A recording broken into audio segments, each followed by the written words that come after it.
Hello everybody and welcome along to this edition of the Rebel Wide Ball. And I suppose, look, we can't start anywhere else except with vaccines. And I suppose during the week there was a bit of a mixed story, if you like, coming out with the Johnson & Johnson deciding that they were going to withdraw their product, or they weren't going to release it until further tests were carried out or further investigations, if you like. And then you had AstraZeneca, further concerns raised by some countries. I think you would even Denmark deciding to withdraw it altogether. But most experts tell us that this is, an overreaction and that all of these vaccines are quite safe. But anyway, we are where we are, as the fellow says, and the situation is now that here in Ireland, that the only people that will be given the AstraZeneca at this moment in time are the people between 60 and 69 years of age. And actually the portal where you can now log on for this age group started this morning for the 69-year-olds, and tomorrow it'll be the 68, and it'll follow on down the line until I think Monday the 65-year-olds will get that opportunity to log on. But by all accounts, information reaches is that, there's been a good response this morning with over 9,000 people, which means that maybe people are ignoring the concerns. And, when you look at the odds of something happening. But anyway, that's, as we said, people's own viewpoint on that. But the good news that emerged, I suppose, yesterday was Ursula von der Leyen, and that lady who hasn't brought us a huge amount of good news. And, the European Union, if you like, haven't been setting the world on fire in terms of vaccines, and news coming from that quarter hasn't been great of recent times. But anyway, some deal was done yesterday with Pfizer, and they have now released 50 million vaccines that they were going to release them in Q4, and they're now releasing them in Q2. It kind of begs the question, what's going on? Could they not release them anyway? But they have done that, and it means that over 500,000 vaccines will come into this country, which is obviously going to be good news. And, the authorities tell us that they're still on target for that 80% of the population will receive at least one jab of the vaccine before the 1st of July. This then started, the vaccine bonus that we spoke about in the past. We even mentioned vaccine dates. Well, we might be able to add a little bit more to that, because I presume vaccine snobbery now is only around the corner. In a few weeks' time, people will be saying, which one did you get? Oh my God. So you got the AstraZeneca. Whereas the Pfizer one seemingly is the better of the two. I wouldn't be surprised if the likes of Michael O'Leary decided that he was going to give special reductions for people who've been vaccinated with Pfizer. We could have Pfizer prices. You could have, when the retail units and the retail industry, if you like, opens up, hairdressers and beauty salons, there might be a special reduction if you have that particular vaccine. Those people that have been on the Astras, or that will have the AstraZeneca one, will probably have to keep their gobs closed, if you like. One thing that did surprise me, well, I won't say it surprised me, but the leader of the Labour Party, Alan Kelly, who he made some statement during the week that basically his party members were inundated with the general public, making contact with them, expressing concerns about, confidence in the vaccine system. And my God, if that be the case, I think we've far bigger problems than we thought we had if they're contacting politicians about all of this. Sinn Féin were in the news a little bit, but it is working way okay for them for the moment. It's all about portals now, and seemingly they have closed their membership portals for the moment as they say as a precautionary security measure. Normally when this happens, they say it is because of an abundance of caution. I've always had a bit of a suspicion that a lot of these political parties had a fair idea of the nation's voting patterns, but they seemingly is taking it onto a new level as to what information Sinn Féin and maybe other political parties have on the general citizens. And there's so much talk about GDPR. It'll be interesting to see how this one is going to pan out. And of course, we had the government, the hotel quarantine scheme that they brought in rather reluctantly. And once it has backfired, but it would appear like that, for 12 days in a hotel, you just paid the privilege of €2,000. I think some government minister just thought that this was going to deter people, but by God it didn't. And the system at the moment is on pause because they've all the hotels that they had booked. I think they went with one chain of hotels, and it does say to me, like, what has been happening in this country over the past 12 months with the amount of people that must have been coming in here. So anyway, just pause at the moment, and with so many more countries being added to it, we'll talk a little bit more about that maybe when we come to rugby a little bit later on. Anyway, for the GA folk, the inter-county is back in business, if you like. Inter-county training starts on Monday. Official inter-county training, that is, I presume. A few of them were doing a little bit of practice in the meantime. And what it happens for right across the four main principles, if you like, in terms of the hurling, football, camogie, ladies football, they're going to start off with league games. And in the hurling, they're going to be playing in this. The Cork hurlers will play in a 6-team league. They'll get 5 matches starting, I think, against Waterford on May the 9th. And they'll work their way along. Now, all this hurling is a glorified series of challenge games. The final may not even be played, and I don't think there's any relegation. So that's all it is, preparation for championship. No, the big thing here is that the clubs have been really shortchanged in that we've no talk about when they are coming back, and their championship can't begin, club championships can't begin in theory until the county teams exit their particular championship.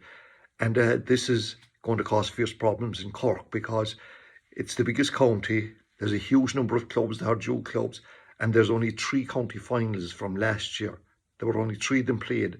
So there's a whole host of county finals in Cork, and I reckon that at a minimum you'd need 16 weeks to run the Cork club championship. So I think what a lot of club players will be hoping out there is that the county teams will exit. Doesn't this sound terrible? Will exit the championship maybe a little bit earlier than normally would be expected. But the footballers then, for their part, they're going to take part in a league as well. Now, their league is competitive because they're going to be playing in a 4-team league, and they have matches against Kildare, Laois and Clare. They have all those matches are going to be away from home because the game against Kildare was meant to be in Cork, but because of the training session, bonding, call it what you like, that one of the penalties or one of the punishments that attached to that is that game is away. And this league is going to be seriously competitive for Cork because if they want to get promotion out of it, they have to qualify. They have to get into one of the top 2 places, and they will play semi-finals against the Division 2 North, which is also made up of 4 teams. So the Cork Footballers League is competitive. The hurlers, well, it will be competitive. The hurlers as well because it will be getting ready for championship. The draws for the Munster Championships and both codes will be made on Monday morning, and for the hurlers, like the dates are out now for all the main matches during the year. But if we just take the hurling team first, most people would expect that Cork will not win the Munster Hurling Championship, don't they? But that they will get to the All-Ireland quarter-final. That's the very minimum they'll get to. And that quarter-final is on the August weekend. So the earliest the Cork hurling team will exit the championship is the August weekend. If they get over that, the semi-final is on a week later, and then the All-Ireland final is on the 22nd of August. Footballer's story is different. By the way, the hurlers, as you know, like the reason I say if they don't win the Munster Championship, because there is a back door and they'll get us to the quarter-final at the very minimum. The footballers, on the other hand, it's a straight knockout. No, they don't have to play a quarter-final game in Munster themselves, and Tipperary have gone to the semi-final stage there, and that'll be played in mid-July. Now, whenever they will meet Kerry, the expectancy is that Kerry are going to win on this occasion. You'd imagine that what happened last year is not going to be repeated. This will not make this the most popular broadcast we've ever done. And the Munster's final is fixed for the 24th of July. The semi-final, if they were to meet Kerry in that, would be mid-July. So you can see the way this is going, that I think that the very earliest that the hurlers would be August weekend, and the footballers, when I say out of championship, and the footballers possibly the week before or maybe a little bit earlier. In terms of the camogie, they're guaranteed 2 league matches, but they're going to get more than that because the Cork camogie team will always qualify for the knockout stages of the league. The ladies footballer, and by the way, the camogie starts on the 15th of May. The ladies footballer starts a week later, if you like, and they have 3 games. The teams that they will be playing are Tipperary, Dublin and Waterford. Now, because we don't know yet when the inter-county ladies football and camogie championship will be played, and here again I think this is going to be really pressing because whatever about the footballers and the hurlers getting so far in the championship, you can rest assured the Cork camogie team and the Cork ladies football team will get to the All-Ireland semi-final at a minimum. And were that to happen, and it will, that means there'll be less time for the Cork camogie and the Cork ladies football club championships to take place. So big pressure, there will be big pressure to get these competitions finished in time. Anyway, that's the story with the GA. Look, it's a bit of good news. At least they're coming back to action, and thankfully the underage games will be, not underage games, but underage activity will be able to begin in a couple of weeks' time. By the way, I do know that some of these young players are back in action already, doing unofficial training, if you like. And I know that one or two, maybe more than one or two, seemingly they can get into some soccer grounds. Maybe they're out of the beating path, and I know that a few clubs have played soccer challenge matches wearing their own club colours. But that's a story for another day. They could be doing a lot worse. They're out in the fresh air, and 'tis about time that they were left back. Anyway, into soccer, and all you Liverpool fans, well, your European dreams came to an abrupt halt last night. Despite playing reasonably well, only could draw with Real Madrid, but because of the result from the first leg, they're out of it. And the Champions League semi-finals are now down to Manchester City will play, with a good win last night, will play Paris Saint-Germain, and Chelsea, who also got through with their quarter-final, will play Real Madrid.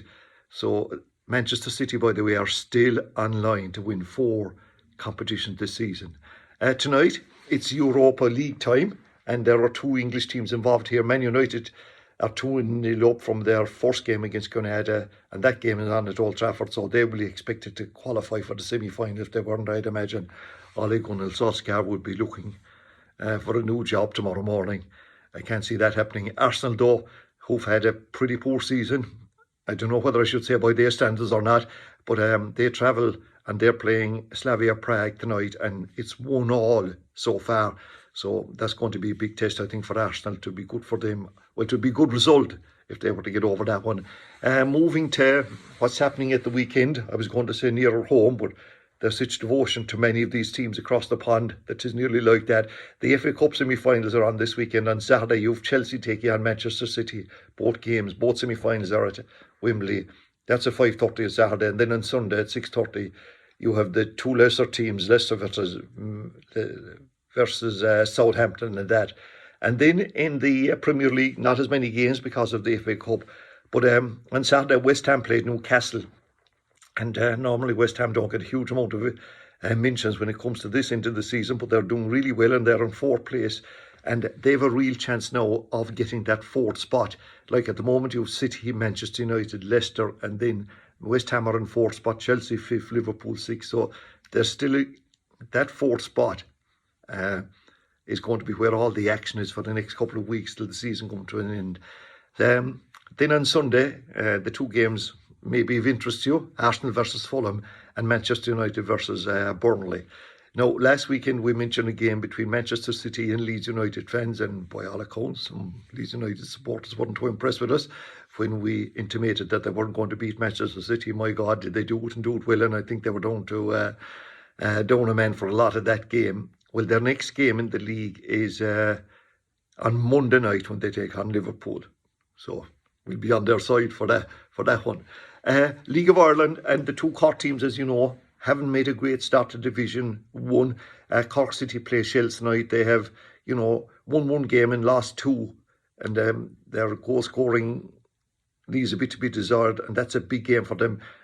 These games go on at Friday night at 7:45 is the kick-off time there. And Cove Ramblers, who've only had 1 draw, and they're at the bottom of the league, and they have a point, but below them are Wexford Football Club, who are, I think they were Wexford Youths before. They have yet to win a match, so it's a big game for Cove Ramblers that will definitely want to come out and win that one.